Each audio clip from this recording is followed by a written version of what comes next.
Of road കിട്ടി.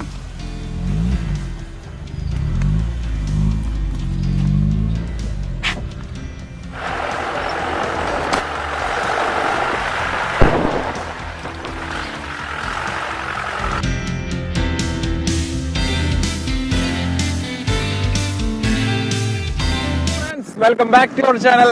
ഇങ്ങനൊരു intro എടുക്കാൻ കാരണം വേറെ ഒന്നുമല്ല, നമ്മൾ ഇന്ന് ട്രാവൽ വീഡിയോ ആണ്. കഴിഞ്ഞ എപ്പിസോഡിന്റെ അവസാനം നമ്മൾ പറഞ്ഞിരുന്നു ഒരു വയനാട് ട്രിപ്പ് പ്ലാനിങ്ങിൽ ഉണ്ടെന്ന്. അപ്പോ ഇന്ന് വയനാട്ടിലേക്ക് പോവാണ്. നമ്മുടെ കൂടെ ജാക്സൺ ഉണ്ട്. നിങ്ങൾ ചിലർ കണ്ടിട്ടുണ്ടായിരിക്കും. ജാക്സൺ ഒരു ഹൈപ്പർ നമ്മുടെ മോട്ടോജിക് ജാക്സൺ എന്ന് പറയുന്ന യൂട്യൂബ് ചാനലിന്റെ മുതലാളിയും കൂടിയാണ് ജാക്സൺ.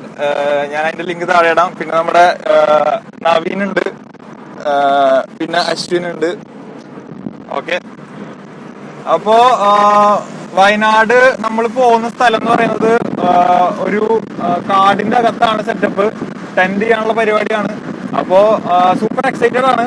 അപ്പൊ എന്തായാലും പോണ വഴിയുള്ള വിശേഷങ്ങൾ നമുക്ക് നോക്കാം. നമ്മൾ ചിലപ്പോ കോഴിക്കോടൊക്കെ ടച്ച് ചെയ്തിട്ടായിരിക്കും പോവാ. അപ്പൊ പറ്റുകയാണെങ്കിൽ അവിടുത്തെ വിഷ്വൽസ് എടുക്കാം.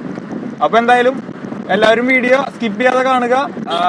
ചാനൽ ഇതുവരെ സബ്സ്ക്രൈബ് ചെയ്തിട്ടില്ലെങ്കിൽ ഇപ്പോൾ തന്നെ സബ്സ്ക്രൈബ് ചെയ്യുക. അപ്പോ നേരെ വീഡിയോയിലേക്ക് പോവാം.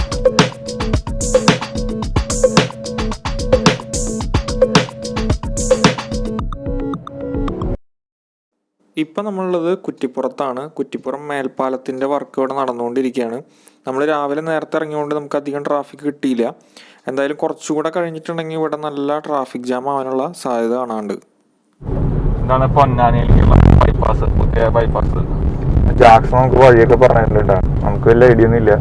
നമുക്ക് നേരെ ചാവക്കാട് നേരം നമുക്ക് ഈ വഴിക്ക് പൊന്നാനി. ഈ വഴി പൊന്നാനി എന്നാ പറയണേ. നമ്മൾ റൈറ്റ് ആണ് പോണേ. കുറ്റിപ്പുറം പറഞ്ഞില്ലേ ഒരു പറഞ്ഞല്ലേ, നമ്മൾ ഈ ചെറുപ്പത്തിലൊക്കെ വണ്ടിയിൽ ഈ ബസ്സിൽ പോണ സമയത്ത് ഈ ഒരു ഷേപ്പ് ഭയങ്കര ഒരു എക്സ്ട്രാ ഓർഡിനറിയാ. നമ്മൾ ബസ്സിൽ പോകുമ്പോ ഒരു വിൻഡിന്റെ കട്ടിങ് ഉണ്ടാവും. അതിങ്ങനെ ഒരു ആ ഒരു ഷേപ്പിൽ ഇങ്ങനെ ആ ഒരു വിൻഡ് കട്ടിങ് കാണുന്നത് ഒന്നത് ഈ കുറ്റിപ്പുറം മറ്റേ കോഴിക്കോട് കണ്ണൂർ ബസ്സൊക്കെ ഭയങ്കര സ്പീഡിലാണ് പോവുക. അവർക്ക് വേറെ ഒന്നും വിഷയമില്ല. അപ്പൊ അത് പോകുമ്പോ ഇതിന്റെ ഒരു റാഗിന് എയർ കട്ട് ചെയ്യും. അതൊരു ഭയങ്കര ഒരു ഫീലുള്ള ഒരു പരിപാടിയാണ്. അത് ബസ്സിന്റെ ഉള്ളിൽ ഇങ്ങനെ നമ്മളിങ്ങനെ പോകുന്ന സമയത്ത് അത് രണ്ട് സൈഡിലും പുഴയും കാര്യങ്ങളൊക്കെ അല്ലേ, ആ ഒരു ഫീല് ഭയങ്കര ഫീലാ. അതും എന്താ പറയാ പോണ സമയത്ത് ഒരു ഫീല്.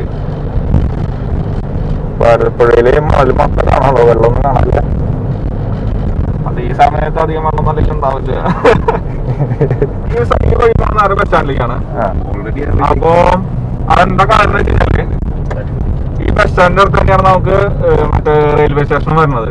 ഡൈവേർഷൻ ഉണ്ട്. അപ്പൊ ഈ ഒരു ബസ് സ്റ്റാൻഡിൽ പോയി കഴിഞ്ഞാല് നമ്മളെ തൃശ്ശൂരൊക്കെ നമ്മള് ശക്തൻ സ്റ്റാൻഡിലേക്ക് കാണുന്ന പോലെ തന്നെ ചെന്ന് കഴിഞ്ഞാൽ നമ്മള് കപ്പലണ്ടി തരിക. അതായത് ഒരു മിനിറ്റ് 2 മിനിറ്റ് അവിടെ ഹോൾട്ട് ഉള്ളു. പക്ഷെ അവർ കപ്പലണ്ടി, അതുപോലെ നമ്മുടെ ഇഞ്ചി മിഠായി, ചെറിയ സമയം കൊണ്ട് നമുക്ക് ആ ഒരു രസമാണത്. ഇങ്ങനെ ആ ഒരു വരും. പിന്നെ സംഭാരം കുറ്റിപ്പുറമാണ്. പിന്നെ നമുക്ക് വളാഞ്ചേരി ഈ ബസ് സ്റ്റാൻഡിൽ നിന്ന് പറഞ്ഞാൽ ഉള്ളിൽ കയറിയിട്ട് ഇങ്ങനെ പുറത്തേക്ക് അവിടെ നമുക്കത് കിട്ടും. പിന്നെ നമുക്ക് ചെങ്കോട്ടയിൽ കിട്ടും. അങ്ങനെ അത് ഈ പറഞ്ഞ കുട്ടിക്കാലത്ത് പോകുമ്പോൾ രസമല്ല. അത് നമ്മളിപ്പോ ഈ പറഞ്ഞ പിന്നെ നമ്മുടെ ഭാരതപ്പുഴയിലെ മണലിന്റെ കാര്യം പറഞ്ഞപ്പോഴാട്ടാ, നമ്മൾ ഈ വെള്ളം സർവത്ര ഒരു തുള്ളി കുടിക്കാനില്ലെന്ന് പറഞ്ഞ പോലെ കേസാണത്. കാരണം മണൽ ഇവിടെ കിട്ടലുണ്ട്. ആൾക്കാർ നട്ട തിരിഞ്ഞ് നടക്കുക. ആ നേരത്ത് ഇവിടെ മണൽ കൂടിയിട്ട് വെള്ളം എന്താ പറയാ ഫ്ലഡ് കാര്യങ്ങളൊക്കെ വരിക. അത് ഭയങ്കര കോമഡി കാര്യമാണ് ശരിക്കും. ട്രോള് വരട്ടാ അല്ല, എനിക്ക് തോന്നുന്നു കുറച്ചാർക്കെങ്കിലും ഞാൻ പറഞ്ഞ കാര്യത്തിനോട് സപ്പോർട്ട് ചെയ്യുന്നുണ്ടാവും എനിക്ക് തോന്നുന്നു. നിങ്ങളെന്തായാലും നിങ്ങളുടെ അഭിപ്രായം കമന്റ് ചെയ്യട്ടാ, നമുക്ക് നോക്കാം. കൊള്ളാല്ലേ, നമ്മളിപ്പോ ഡൈവേർട്ട് ചെയ്ത് പോകുന്ന കാരണം കൊണ്ട് ഭാരതപ്പുഴയുടെ തീരത്ത് കൂടെയുള്ള റോട്ടിൽ കൂടെയാണ് നമ്മൾ പോയിക്കൊണ്ടിരിക്കുന്നത്. നമ്മുടെ ലെഫ്റ്റ് സൈഡില് ഭാരതപ്പുഴ നമുക്ക് കാണാനായിട്ടുള്ളൊരു ഭാഗ്യം കിട്ടി. ഇങ്ങോട്ട് ടോളും കൊടുക്കണ. ഇവിടുത്തെ ലോക്കൽസ് അവർക്ക് ചായ കുടിക്കാൻ പൈസ വരുമ്പോ ഇവിടെ വന്ന് നിൽക്കും. ടോള് വെച്ചിട്ട് അങ്ങനത്തെ ടോളല്ലേ. അത് നമ്മൾ കൊറേ സ്ഥലത്തുണ്ട്. നമ്മുടെ നാട്ടിൽ തന്നെ കൊറേ സ്ഥലത്തുണ്ട്. മെഡിക്കൽ കോളേജിന്റെ വഴിയിലൊക്കെ ലൈറ്റ് വണ്ടി കണ്ട് അധികം അവര് കൈ കാണിക്കില്ല. ഗുണ്ടായിസാണ് ഗുണ്ടായിസം. ഓടി ടയർ ഊരി പോയി. സിക്സ് ഓടിയുടെ ടയർ ഊരി പോയി. പോയി 4 ഇടിച്ച് കയറ്റിയിരിക്കാ. മരത്തുനിന്ന് കയറിയതാ. അടിപൊളി.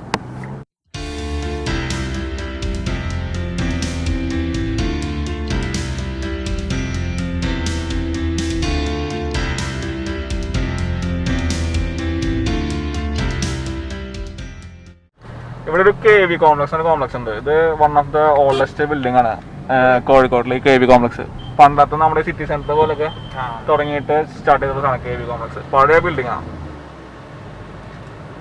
ഈ ടെക്സ്റ്റൈലിന്റെ ഒക്കെ ഒരു ഹോൾസെയിൽ സെറ്റപ്പ് എന്ന് പറയാം. ഇനി ഇവിടുന്ന് നമ്മള് റൈറ്റ് എടുക്കണം. അതായത് ഇത് കോഴിക്കോട് ടൗണിലെ എല്ലാവരും അടുത്തടുത്താണ്.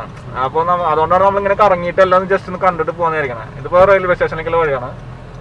നമ്മൾ എന്തായാലും കോഴിക്കോട് വന്ന സ്ഥിതിക്ക് ജസ്റ്റ് ഒന്ന് കവർ ചെയ്ത് കണ്ടുപോകാന്ന് മാത്രം.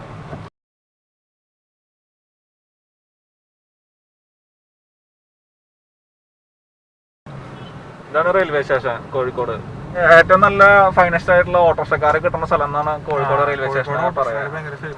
അപ്പൊ കോഴിക്കോട് വന്ന് നമ്മൾ റെയിൽവേ സ്റ്റേഷനിൽ ഇറങ്ങിക്കഴിഞ്ഞാല് ഓട്ടോറിക്ഷ വിളിച്ചിട്ട് എവിടെയെങ്കിലും പോകുന്നുണ്ടെങ്കിൽ വിശ്വസിച്ച് പോവാന്നുള്ളതാണ് അതിനൊരു കാര്യം. വിശ്വാസം. റെയിൽവേ സ്റ്റേഷൻ ആരും ഇല്ല കേട്ടോ. പണ്ടത്തെ ആ ഒരു തിരക്കൊന്നും ഇല്ലല്ലോ, കൊറോണ ആയതുകൊണ്ട് ആരും അങ്ങനെ ആ ട്രെയിൻ തന്നെ കാണാല്ലോ. അല്ലെങ്കിൽ അത് അത്യാവശ്യം നല്ലൊരു വലിയൊരു റെയിൽവേ സ്റ്റേഷൻ ആണല്ലോ. കണക്ട് ചെയ്യണ മറ്റേ മംഗലപുരം. അല്ല അവരെ ഈ ചുമട് തൊഴിലാളികള്, ഓട്ടോറിക്ഷക്കാര്, ബസ് എല്ലാം ഭയങ്കര ഒരു കൺജസ്റ്റഡ് ആയിട്ടുള്ള ഏരിയ. ഇങ്ങനെ നമ്മള് പോണത് മിഠായി തെരുവ് ഇതിലേക്കാണ്. മിഠായി തെരുവിന്റെ ഉള്ളിലേക്ക് ഇപ്പൊ വണ്ടി കയറ്റൊന്നും അറിയില്ല കേട്ടോ. പക്ഷെ നമുക്ക് കേട്ടില്ലെങ്കിൽ പുറത്തോടെ പോവാം. വണ്ടി കയറ്റേണ്ട ബ്ലോക്ക് ഒക്കെ ഉണ്ടായിരുന്നു. നമുക്ക് അങ്ങനെ റൈറ്റിലേക്ക് പോവാം. കാണാണ് മിഠായി തെരുവ്. രാത്രി കാണുമ്പോ ഭയങ്കര ലൈറ്റ് ഒക്കെ ഇട്ട് അവര് കംപ്ലീറ്റ് ഒരു നല്ലൊരു സ്ട്രീറ്റ് ഫോട്ടോ വെച്ചിട്ടൊക്കെ പോയ പോലത്തെ ഒരു ഫീൽ കിട്ടും.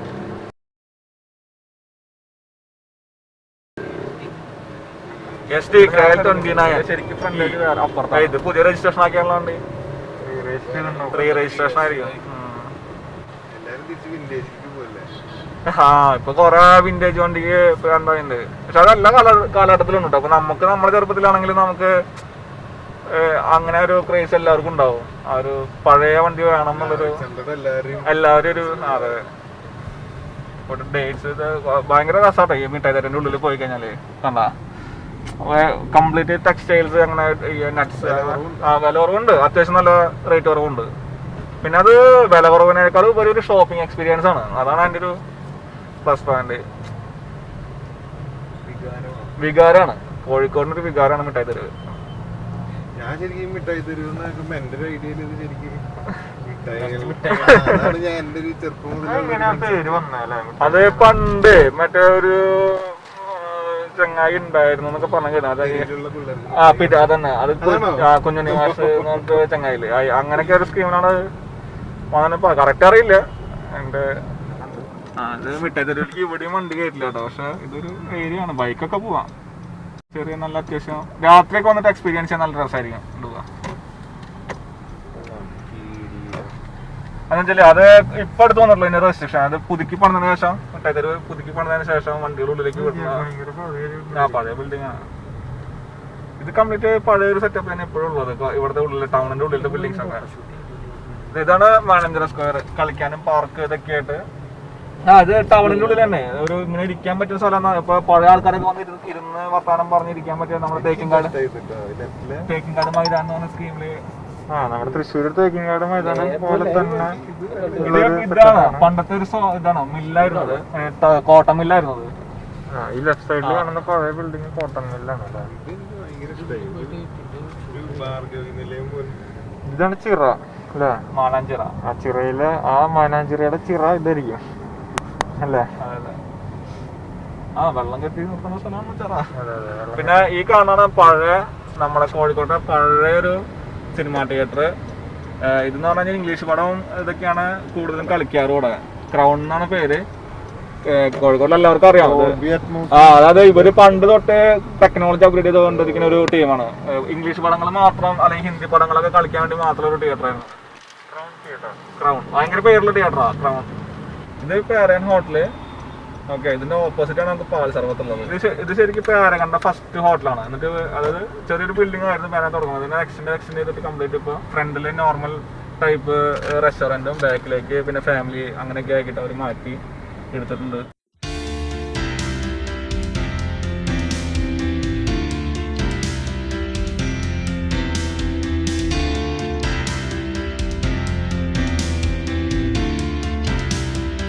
അങ്ങനെ ഞങ്ങൾ പാരഗൺ ഹോട്ടലിൽ നിന്നാണ് ബ്രേക്ക്ഫാസ്റ്റ് കഴിച്ചത്. ഇവിടുത്തെ അപ്പവും സ്റ്റ്യൂ കറിയാണ് ഞങ്ങൾ കഴിച്ചത്.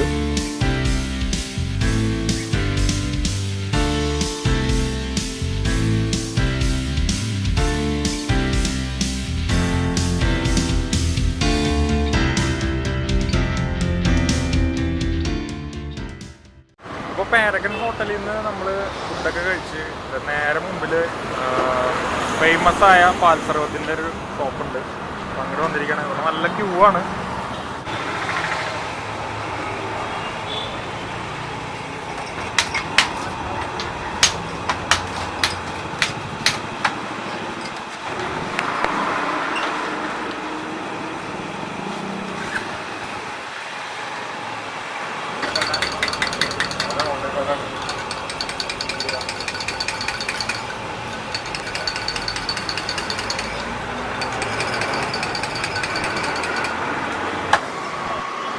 ഇതാണ് ഷോപ്പ് കേട്ടോ. ഈ പേരൊന്നുമില്ല. നമ്മുടെ പാരഗൺ ഹോട്ടൽ ഇവിടെയാണ് വരുന്നത്. ഇവിടെ നിന്ന് നേരെ വന്നു കഴിഞ്ഞാൽ ഈ ഷോപ്പ് കാണാം. ഇപ്പോൾ നമ്മളുടെ നേരെ മുന്നിൽ കാണുന്നതാണ് കാലിക്കറ്റ് ബീച്ച്.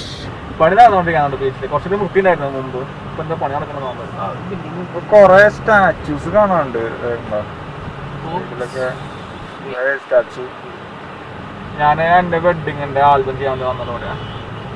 ആക്ച്വലി ഇവിടെ ആയിരുന്നു നമുക്ക് ഈ ഐശ്വര്യ കിട്ടുക, കാലിക്കറ്റ് സ്പെഷ്യൽ ഐശ്വര്യ. പക്ഷെ ഇവിടെ കാണാൻ ഒറ്റ വണ്ടികളും. ഞാനതാ നോക്കണം. ചിലപ്പോൾ ഈ കൊറോണ ആയതുകൊണ്ടായിരിക്കും, അല്ലെങ്കിൽ ചിലപ്പോൾ രാത്രി ആവേണ്ട വരും, ഈവനിങ് ആവേണ്ട വരും.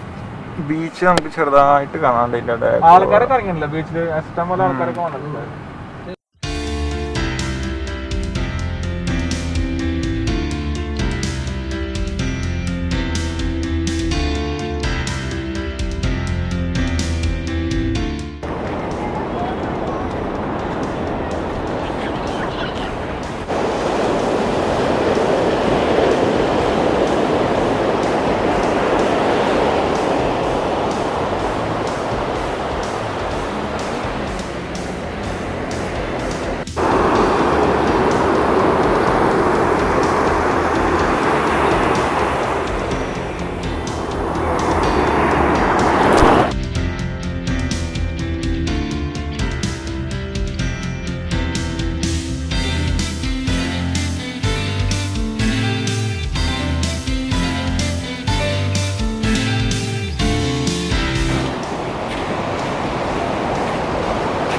ഇവിടെ നിന്നുള്ള വ്യൂ രക്ഷയില്ല കേട്ടോ.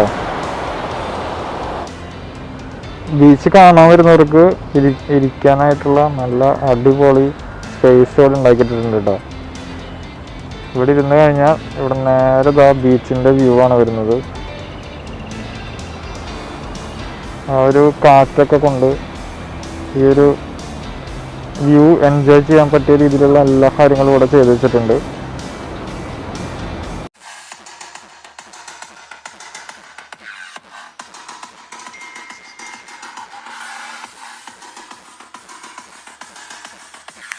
നമ്മുടെ വയനാട് ചുരം നമുക്ക് കാണാൻ പറ്റും. ഇവിടുന്ന് അകലെ കാണുന്നതാണ് ചുരം.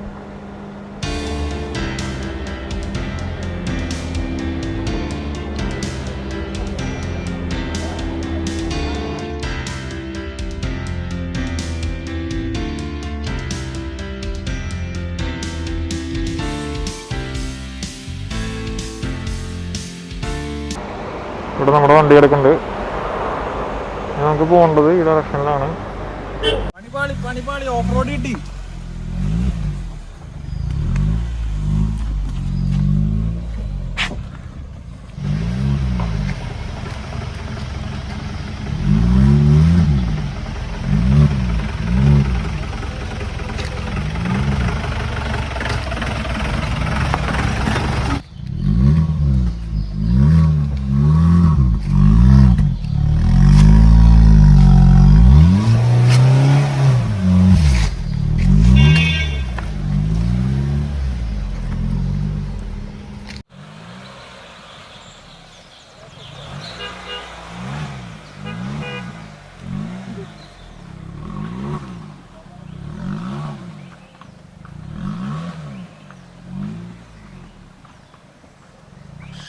ഒരു രക്ഷയില്ലാത്ത കയറ്റാട്ടാ. ഒന്നോ ഒരു രക്ഷയില്ല. നമ്മൾ ഇത്രയും ഓഫ് റോഡ് പ്രതീക്ഷിച്ചില്ല ഈ വഴി. വണ്ടി ഇവിടെ കിടപ്പുണ്ട്. വണ്ടി സ്ലിപ്പൊക്കെ ആയിട്ട് കിടക്കുന്നുണ്ട്. കണ്ടില്ലേ, കുറേ സ്ലിപ്പായി. ഏതായാലും കയറ്റണം. പിള്ളേര് ബാക്കിൽ ഡസ്റ്ററിലുണ്ട്. എല്ലാവരും എന്താ പറയാ, ഓഫ് റോഡ് ചെയ്തും അടുത്ത് സൊറ പറഞ്ഞ് നിൽക്കാണ്, റെസ്റ്റ് എടുക്കാണ്. തീർച്ചയായിട്ടും.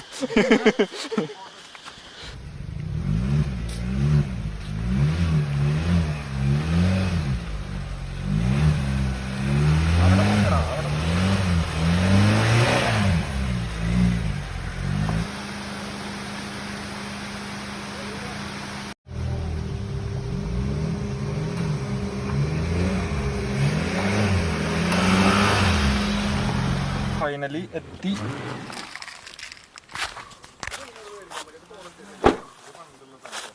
ഇതാണ് നമ്മുടെ പാർക്കിംഗ് സ്പേസ്. നമ്മൾ വന്ന വഴി ഇതാണ് കേട്ടോ.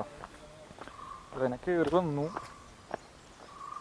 ഇനി ഈ വഴി കുറച്ചുകൂടെ പോകണ്ട, ഒരു 3 കിലോമീറ്ററിന് പോകണ്ട്. അതെന്തായാലും പോകാൻ പറ്റില്ല. അപ്പോൾ ട്രക്കിംഗ് ജീപ്പ് വന്നിട്ട് നമ്മൾ പോകണം. നമ്മുടെ വണ്ടി ഇവിടെയാണ് പാർക്ക് ചെയ്യണത്. ആന വരുന്ന വഴിയാന്ന് പറഞ്ഞാൽ നാളെ വരുമ്പോൾ വണ്ടി ഉണ്ടാവുമെന്ന് കണ്ടറിയണം. പിന്നെ പിള്ളേർ ഇവിടെ സ്വർണ്ണ പറഞ്ഞ് നിൽക്കുന്നുണ്ട്.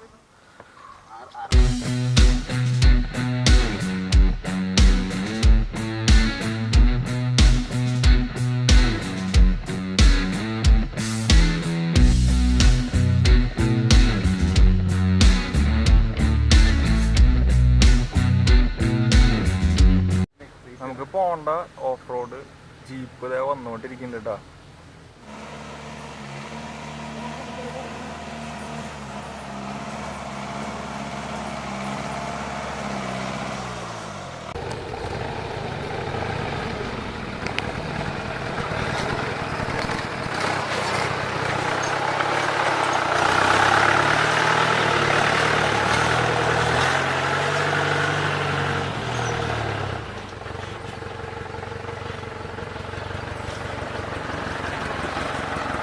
ഹെവി വണ്ടിയാണ്.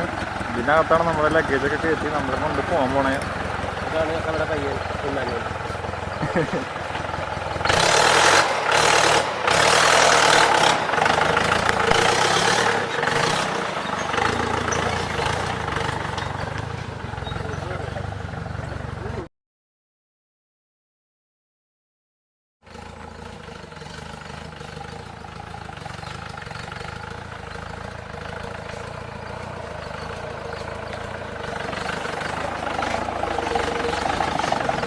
പൊളി.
നമ്മൾ റിസോർട്ടിലെത്തി കയറി ബാഗ് ലഗേജ് കാര്യങ്ങളൊക്കെ അവിടെ സെറ്റിൽ ചെയ്ത് നേരെ സൺസെറ്റ് കാണാനായിട്ട് വിടുകയാണ്.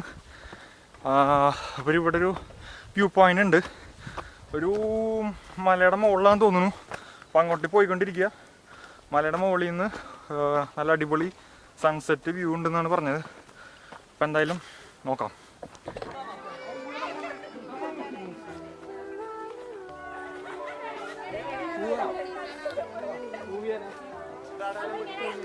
പൊളി വ്യൂ.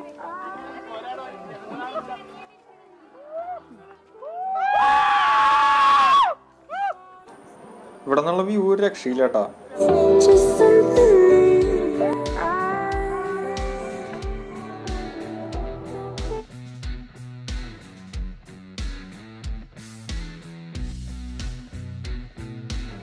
ഇവിടെ ഓരോ സമയത്തും ഓരോ വ്യൂ ആണ്, അതായത് വ്യൂ എപ്പോഴും മാറിക്കൊണ്ടിരിക്കും. ഞങ്ങളങ്ങനെ രാത്രി ആവണ വരെ ഇവിടെ സ്പെൻഡ് ചെയ്തു. അതിനുശേഷം ഫുഡൊക്കെ കഴിച്ച് ക്യാമ്പ് ഫയർ ഒക്കെ സെറ്റ് ചെയ്തിട്ടുണ്ടായിരുന്നു. അവിടെ നമ്മൾ ആ ഒരു കാടിൻ്റെ അറ്റ്മോസ്ഫിയറിൽ നമ്മൾ ഉറങ്ങുന്ന വരെ നമ്മൾ സ്പെൻഡ് ചെയ്തു.